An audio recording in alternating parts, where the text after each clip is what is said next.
M0FXB. Big thanks to Peter G7RPD for introducing me to Mumble. Just going to show you a problem I had.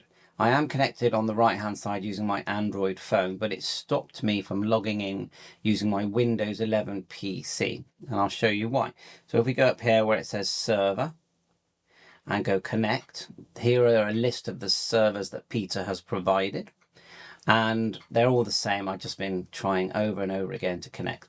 So click here and then we'll go connect, and it asks for a password, and that's because when you register it will add a certificate, they call it, so that it knows who you are basically.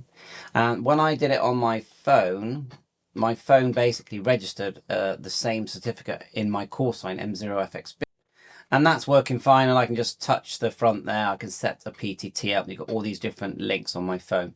So let's redo a connection on my Windows PC, and this is going to show you how to do it as well. So you go back to the server window, connect, and at the bottom here, you'll see that it says add new. And we're going to click add new. And this time we're going to change my call sign. We're going to put the flat line and then go PC in caps, and we do need to remember this because you're going to need it to log in. Same port, and then you can see up here where I was using it before, the address is hub.open_srcmx. So we're going to go hub lowercase hub.open is it hub.open_src, see, and then it's the .mx, Mike X-ray, and it's duplicated there, and that's effectively, I believe that's an IP address, but it's linked to a server, or Peter's server. So we're going to click OK. Remember, M0FXB PC, click OK. So that is a new server. So now we're going to highlight it, and number 16, I can try and delete the old ones. Click connect, and there you are. We're in there straight away. And if we just move across, you'll see my phone. I might be able to talk to myself actually. So there's my phone, M0FXB. There's PC. Let's see if I can keep this so you can see it. I'm just going to move this over. So let's just try it. So M0FXB, let's go back to my connection. So if I click M0, I'm just trying things. I've not actually done it. Let's see if it shows up here. 1 2 test 1 2 test, and maybe I should. Yeah, you like to hear that problem. Yeah, hi Peter. I was actually trying to speak to myself because I've created that new one, M0FXB PC. So I'm on my phone, and I was trying to speak to myself. But I think to select one of the to select it. Do I just click on it?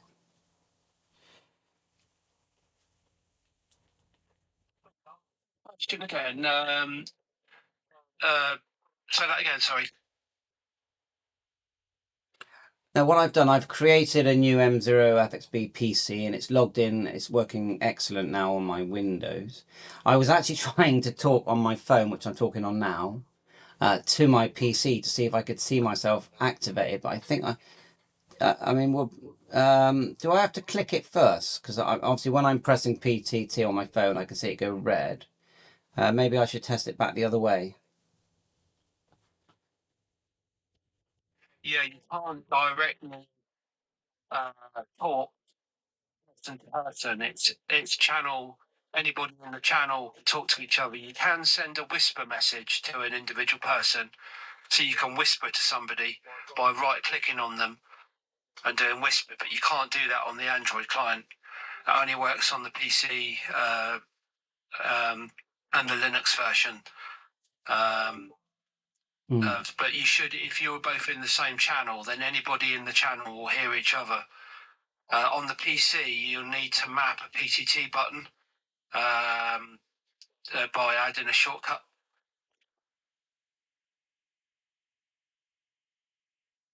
Yeah, I get what I'm doing now. So last time I added a button by going, where did I do it? Configure settings.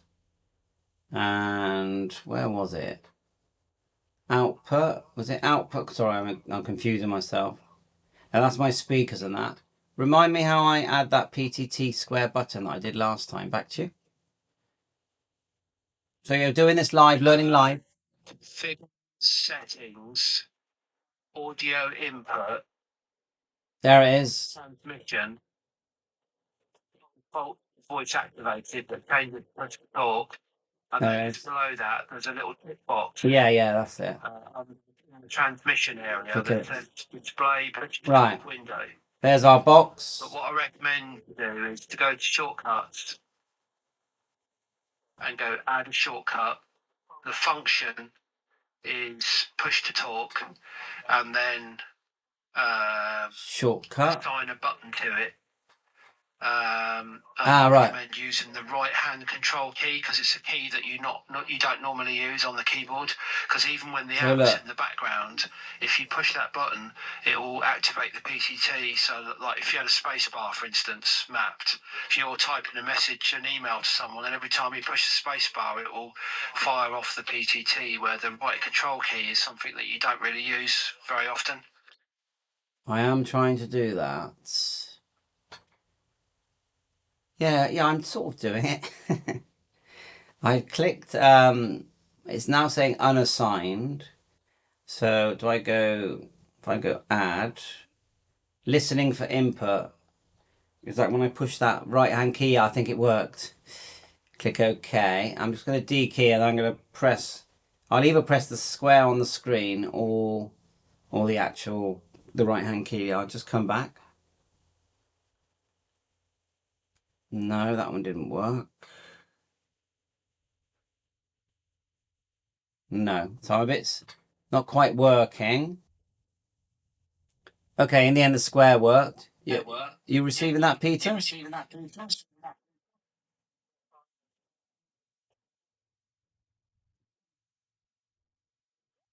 Yeah, the button's working. I did do the shortcut, but I think I was a bit quick. I just need to go back in and try again with the right hand key.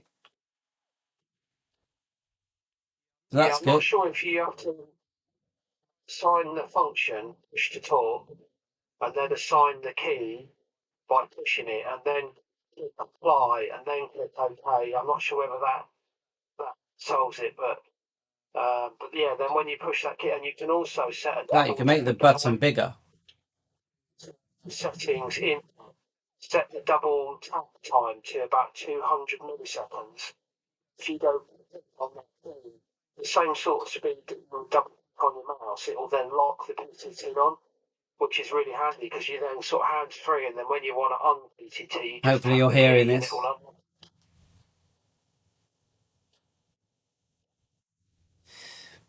Yeah, excellent. Right, well, I'm pleased about that. I've made the PTT big, so I'm going to keep tinkering. What's the best HubNet link so I can test an actual transmission? Is it? I've got one here at the bottom, 41223. What's the best one just so I can just hear myself on and have a chat with someone on HubNet? Back to you.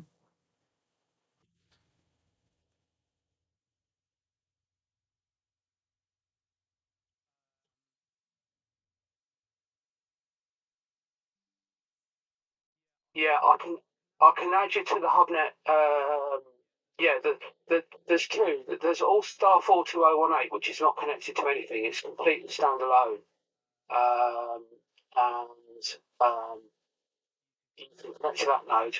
Or I can add which device are you going to be using, the PC or shall I or just add M0FXB to the HubNet because that's locked down because I don't want anybody going in there. If there's anybody connecting to the server, you obviously realise that. So I need to be able to control who is coming and going. You know, we're not coming and going so much, but transmitting the various rooms that are linked to that. Makes sense to protect it. If that makes any sense. Yeah, so we're going to be testing HubNet soon. Yeah, it makes complete sense. Yeah, please add that, and I'll give it a little call out. And yeah, thanks very much. So we're moving forward. Excellent. It's a platform that people can create their own page. It's completely, well, yeah, much plug and play. All-Star Raspberry Pi image that just works, basically. Yeah, I completely get it. It's for experimentation. It's to customize. It's a tool in the box that people can use, and you're just putting it out there saying, look what this system is capable of doing. You know, tailor it to how you will enjoy it. It's not like a designed to be just a link to Hub now. It's designed for you to get this tool and do what you like with it, and then there's some administration to it, and this takes a lot of time and work. And so you know, if you had hundreds and hundreds of people using it, then the admin yourself at the moment, because this is your server, would be bogged down with work. I completely get it. Yeah, so the idea is that anybody can connect to the server, you know, channel, because you just create a channel, all things in the channel, you know, your friends, whatever, can go into that channel. If you want a bridge to All-Star, you can just download my Raspberry Pi image. So Peter's got an image. Edit files on.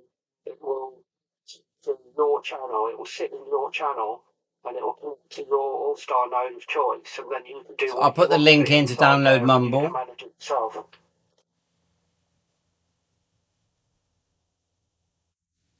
Yeah, I get it. Yeah, it's good. Yeah, okay. Well, thanks, Peter. I definitely need to finish up because my daughter's going to be here in 20 minutes. But yeah, I'm enjoying it. I'm enjoying the tinkering, and then yeah, catch you later. Bye for now. Job done. Thanks, Peter.